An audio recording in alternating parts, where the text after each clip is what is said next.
looking out onto my eyelashes in an agony of delightful anticipation. Listen to them, the children of the night. What music they make.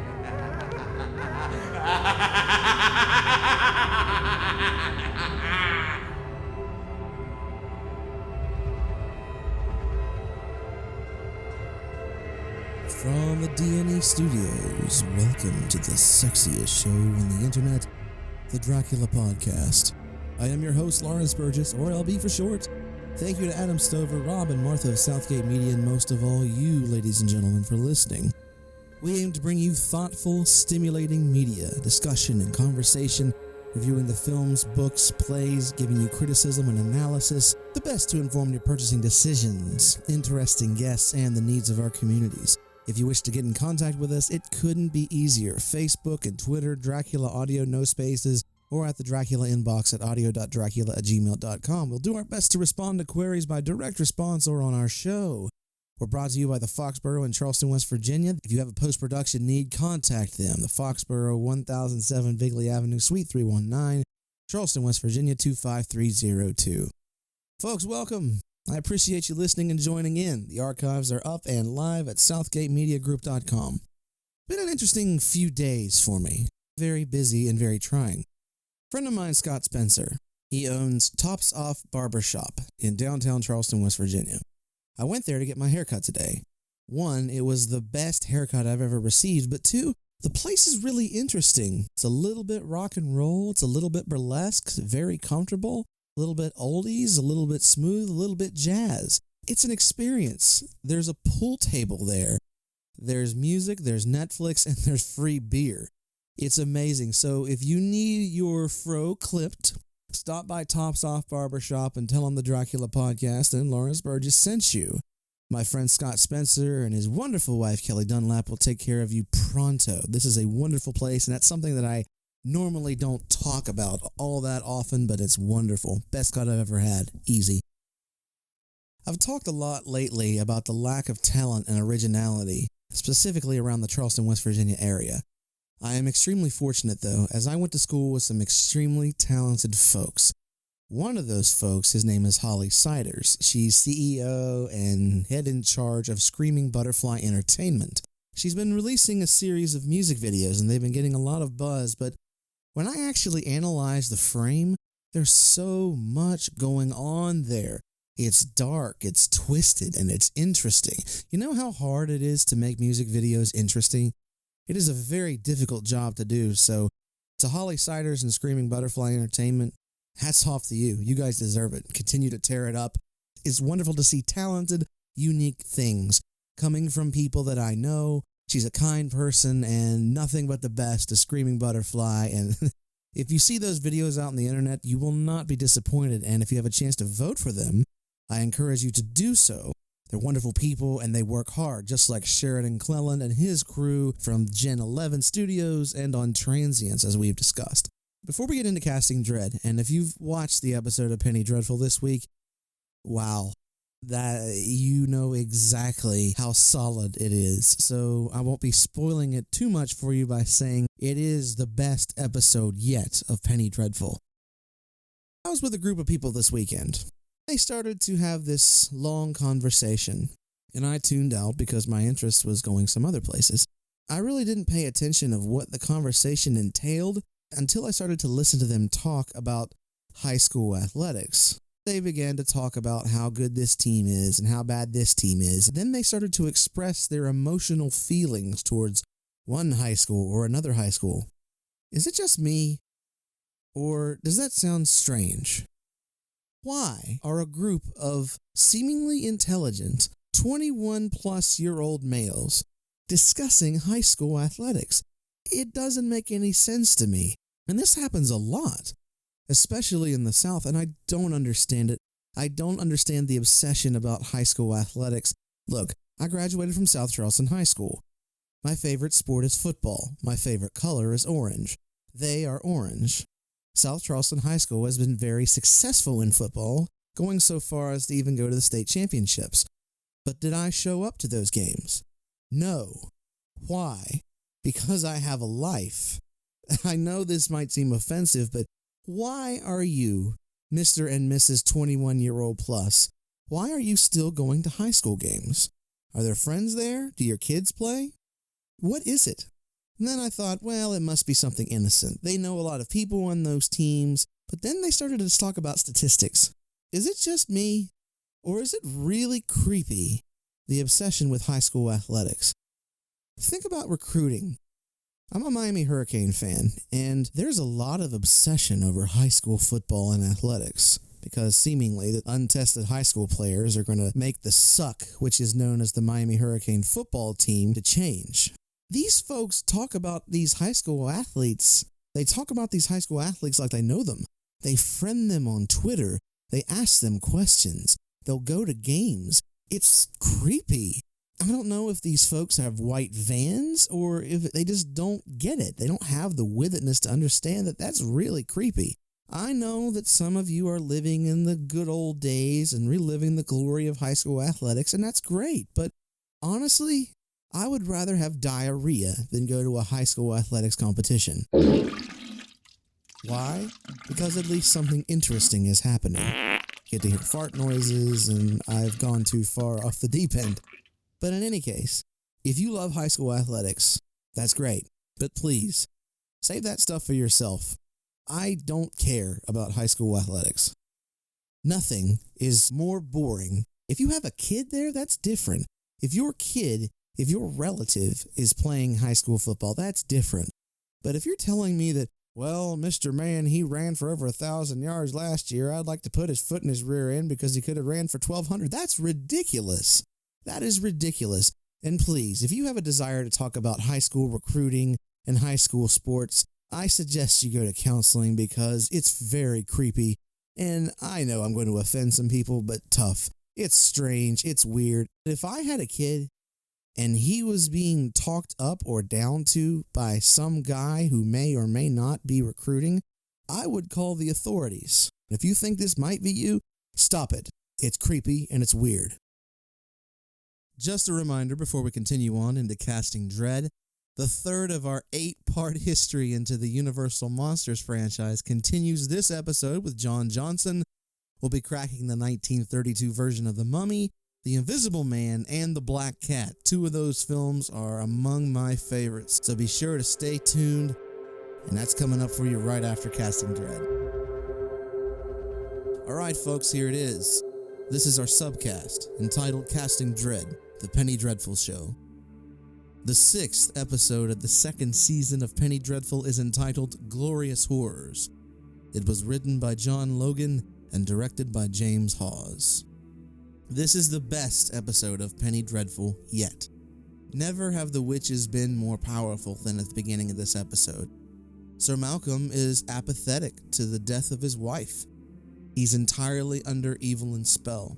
She has living dolls with beating hearts and controls them. Sembeni knows it's not Malcolm, and they're trying to figure out what's wrong with Sir Malcolm, and then all of a sudden enter Mr. Roper, who's man enough to walk in and check out Ethan Chandler and talk to him face to face. Interesting. You'd think that Mr. Roper almost being killed by Ethan at the Mariners Inn massacre, you would think he'd be a little bit on the soft side.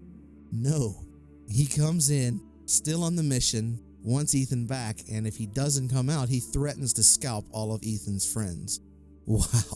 Victor finds out that Vanessa and Caliban are friends. We see the relationship growing. We see bits and hints of Victor's jealousy when it comes to the ball. Vanessa is an unfailingly kind person. We see her wearing a lot of different colors, white, green, and red, steering a bit away from the black we usually see from her. A hint by the writers that all isn't as dark as perhaps thought? The Inspector. The Inspector visits Ethan while Ethan's at the Wax Museum, watching an interpretation of the Mariners Inn massacre. The Inspector not only knows that Ethan is involved, but he mentions a wolf reference. Also, he tries to convince Ethan to commit suicide while at the Wax Museum. Ethan's really getting the heat not only from the Inspector, from Mr. Roper. Dorian Gray's ball. He's invited everyone, and it's supposedly a coming-out party for Angelique, and a way for people to celebrate their uniqueness. Interestingly enough, Lily's memory starts to stir inside of Dorian Gray's mansion. Victor Frankenstein is jealous. We get a lot of information also at the ball. Mr. Lyle and Hecate. We know that Lyle knows that Hecate is seeking to perform a coup with Evelyn Poole, and Hecate doesn't deny it, so there's some interesting things to come. What is it about evil? What is it about villains? Why can't they get along? Is it the lust for power?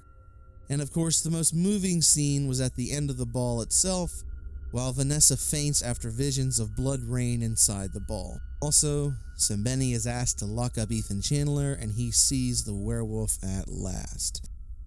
Now, there's a couple things. Ethan's going through quite a bit right now, and there is a way out. Since Mr. Roper was hurt but not killed, is it possible that Mr. Roper becomes a werewolf? And the inspector will then turn the investigation away from Ethan Chandler. Another scene which makes this episode unique is when Evelyn is talking about God. God cast her out and shunned the world. It's a bit of an attempt to make Evelyn more human, which is nice, but it's a bit hard to sympathize with her.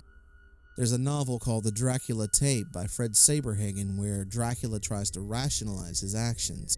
While good, it's still just a touch unbelievable, but I like that. I like the way they do it here better. What is the point of her helping the devil get Vanessa? The great quote is, "To live forever while the world suffers." There's a scene where Evelyn is talking to Lyle. You can feel Dracula's presence in the room, though he isn't there. She's sitting by the fire. It's an intimate conversation. The music is very subtle, just like Bram Stoker, especially in the scenes with Lucy and Mina and right before they become infected. There's a presence that's there, the subtext, and Penny Dreadful gets that very, very good. Dorian Gray is back. He is brought somewhat into the fold again by hosting a ball. But again, he's outside of it. What is his point? We discussed a couple episodes ago about Dorian Gray being by himself and away from the rest of the group. It's as if, one, the writers are trying a bit too late to bring him back into the fold, and two, he is really just romantic fodder, and it hasn't changed. There's no real point of him. Celebrating uniqueness has been done again and again by Vanessa and Caliban and Mr. Lyle and Ethan Chandler and Sembeni. All of these characters celebrate duality and uniqueness. We don't need Dorian Gray to be simply romantic fodder. He could be killed off. This is the first episode in a long time where the writers tried to bring Dorian Gray back to relevance, and it's honestly too late. While sometimes very sweet, sometimes trying to be a little bit romantic, there's no real point in it. It's done by so many other characters on the show that he is simply taking up space. He is there just to be eye candy. He is simply window dressing. And I don't like it. I don't like Dorian Gray's story. It's boring. I don't mind the transgender part of it. It's nice that we're opening up for sexuality and things of that nature. But Dorian Gray really is a waste of space. And he's a waste of time. He doesn't have a point. I don't know if and when he shows what relationship he has with Dracula, whether that's going to fix it. All in all, he just seems like a wasted part. It really does. It's unfortunate. However, this is easily the best episode of Penny Dreadful yet. It continues to top itself. The pace, the editing, the performances, the lighting, the cinematography. It is all fantastic. It is flawless. Every single piece of the frame means something. The colors are deeply representative of emotion and subtext. I can't speak highly enough of this episode.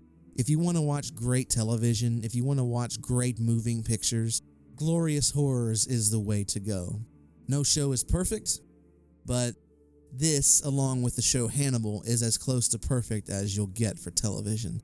I give this an absolute resounding thumbs up, and I can't wait for next week. We've got the thread of Ethan as a werewolf. What's going to happen with Mr. Roper? Will Sembeni, how will he handle that revelation? And also Caliban. What's going to happen when Caliban finds out about the romance between Victor and Lily? How is Victor going to cope with this newfound jealousness? And how is Vanessa again going to survive after Evelyn and her witches have put all this on her?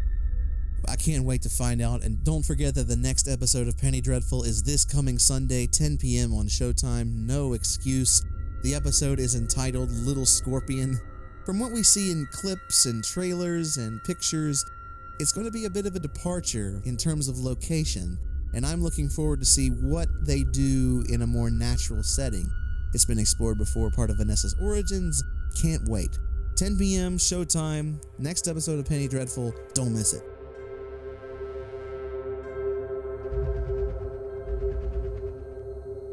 We hope you enjoyed Casting Dread, the Penny Dreadful show. I hope that you all have enjoyed this as much as I have. It's a great show. Please just don't take my word for it. Go out and watch the show. You will not be disappointed. And now it's time for the media review portion of our show, or as Professor Van Helsing calls it, the ghastly paraphernalia of our beneficial trade. Here comes the boom. Drop that mic. This is the third chapter of our 8-part history of the Universal Monsters franchise. We cover the Mummy, we cover the Invisible Man, and we cover the Black Cat. And we're getting into that right now. The next film is actually one of my favorites. People think it's just another telling of Dracula, but I think this film is special and no one talks about it anymore. Karl Freund, the shooter of Dracula 1931, directed The Mummy the next year in 1932. Before I talk about this film, and I love it, tell us what you think about it. Oh my goodness, The Mummy is a wonderful story. And also in this one you have a few more comedic moments at times as well. I think they went into really trying to hit every sense, from the chill factor to, the little laugh to the tender. Well, of course, we also saw this in Dracula and Frankenstein as well in certain areas. But this is just a lovely film. And Karloff is back again as another one of the now iconic figures. It's really worth a watch. If you haven't watched it, sit down and watch it. I love talking about this movie because it paints so many different pictures, and it makes me even angrier. And I know I can't get away from it, but Stephen Sommers is one of the worst directors in the history of time. He directed The Mummy and The Mummy Returns, while kind of atmospheric and adventuring. If you look at the 1932 version, it is pure and utter garbage compared to what happened in the 30s. It is. It's romantic. It's dark. It's spooky. It's a little funny. The leading lady in The Mummy, she was caught up in the spiritualism and astrology, so she would have these dark, faraway looks, and Boris Karloff, being the gentleman that he was always concerned about her. But this film is tragic. It's romantic. It's sweeping. And despite the recycling of actors, it still leaves a mark. I love this film so much. It's one of those I can't put a thumb on, but there's something in it, something that speaks to the soul. There is. This movie draws you in from the first time that the mummy is seen, which I think is a great scene in the very beginning of the film, and then he just walks out, to the very last. I mean, it really holds your attention. From the creature in 1931 to Imhotep. Yes. To Lawrence Talbot. These are very tortured people. The only really bad guy out of the whole mess is Count Dracula. Yeah. All the rest of them could be painted as just folks or beings trying to make their own way. The creature from the Black Lagoon, it's just a creature. Well, you get back to Dracula there, he has his moments as well. This is what we differ from Stoker. I go from Stoker's vision, and Stoker's vision is of a beast. True. An evil, diabolical beast. There are moments in the 1931 film, to die, to be really dead, it must be glorious, which falls into the boredom of immortality. I give this, however, going back to The Mummy, I give this film 2 thumbs up. I love it.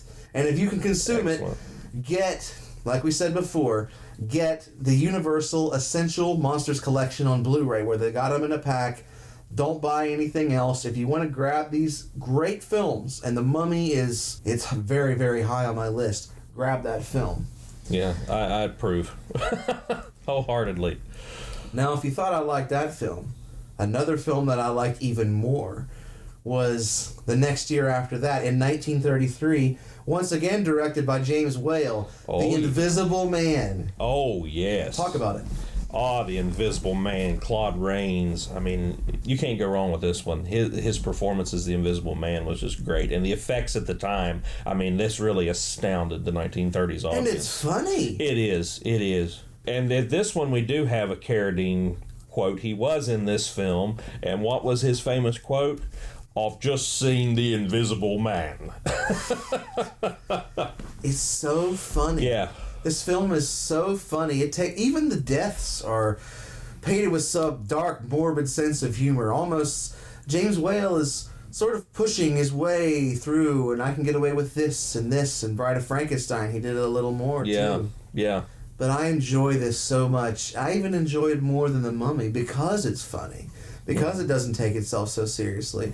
And the films, minus Dracula, the films that didn't necessarily take themselves too seriously from the 30s and 40s, I enjoy more than others. Yeah. So what do you give it? Would you recommend this film? I would definitely recommend this film. I know it's a horror film, but it's a delight. It's really horror, is. It's science fiction, it's Matter of fact, romantic. I would say that it even borders more on science fiction than horror. I mean, it has some scary moments for that time, but it's more of a science fiction tale. It's got the Van Helsing seal of approval. It also has the Dracula podcast seal of approval. And once again, you can find it in that wonderful pack. And this is where we give Universal their props. I've ripped them to shreds, deservedly, over their modern incarnations. But they've made such great movies. We haven't even left the early part of the 30s. No. And we've already got The Phantom of the Opera, Dracula, Frankenstein, The Mummy, and The Invisible Man. That's 5 films, quality films. Yeah. Well, here's the thing about it. This is why we are so critical about Universal now, is they set a standard and then just completely destroyed it. If you listen to my review on Van Helsing, and it's on the Casting Dread version of Verbus Diablo, if you listen to that, you'll find my disdain on Van Helsing, and I don't want to talk about that film because I'll go off on a tangent and people don't want to hear that again, although you can get the gist of it. It's almost like if we even mention that film, it's like the scene in Young Frankenstein where they say, Frau Blücher, and the horses, carry on. It's a foul and dirty word. It's it's so sad because Abraham Van Helsing is such an iconic and wonderful character, and they called the movie Van Helsing. Well, he's not Abraham Van Helsing. And I'm going into the tangent, which I didn't want to do. It's my fault, and I'm very sorry. The next year, in 1934, we have an odd film directed by Edgar G. Ulmer. It's The Black Cat. Oh, yes, the Edgar Allan Poe films. There were a few of them. It's an interesting take. I'm not big on these movies. I guess being a fan of the real works, it kind of did it in for me. I found them to be a hodgepodge in many different ways. Although Lugosi, Karloff, they're all back, and they do great jobs with their performances and things. I just wasn't much on them. In an interesting twist, the protagonist is Bela Lugosi, and the antagonist is Boris Karloff. And they play up the satanic parts of this whole mess. Which really aren't in the stories. Correct. When I first discovered these films, I was thinking, oh, well, Edgar Allan Poe. They take elements from different stories and they put them into this film, but there's nothing, it's nothing like the real story that was written by Poe. And it's even billed, I believe, as Edgar Allan Poe's Black Cat. What I like about this film is I like the cinematography. I like the scope it plays. I like the tension. Yeah. I like the fact that they're in this house and the tension's there. Aside from the haunted house films where it's a slow, gradual build, you get tension immediately. Right. You know that Lugosi is a man on a mission. And the ending scene, what happens to Mr. Karloff, also pushing the censors quite a bit. Absolutely. I like this film, but I don't give it the Dracula podcast seal of approval for one specific reason. I think it drags. It does. And I like I said in my part there, it's misleading. It's very misleading. Don't come into watching this one thinking that you're going to see Edgar Allan Poe, even though they say that you are. I don't give it the Dracula podcast seal of approval, but I do think that folks should see it, although there are many other films that you see first. Special thank you to John Johnson in our continuing history of the Universal Monsters franchise. Next week, we cover one of my favorite films, The Raven, and one of the most popular and recognized of all time in The Bride of Frankenstein. Be sure to check that out next week. We got Penny Dreadful at 10 p.m. on Sunday. Great stuff out there to consume. We thank you all for joining in. Thank you to the folks who have supported me and this podcast and everything that goes along with it. But most importantly, ladies and gentlemen, please be nice to each other out there. Please be kind. You don't have to give up your man card, fellas, just to be nice to people. But most importantly, ladies and gentlemen, moreover, more than anything else, to you and yours, have an excellent day.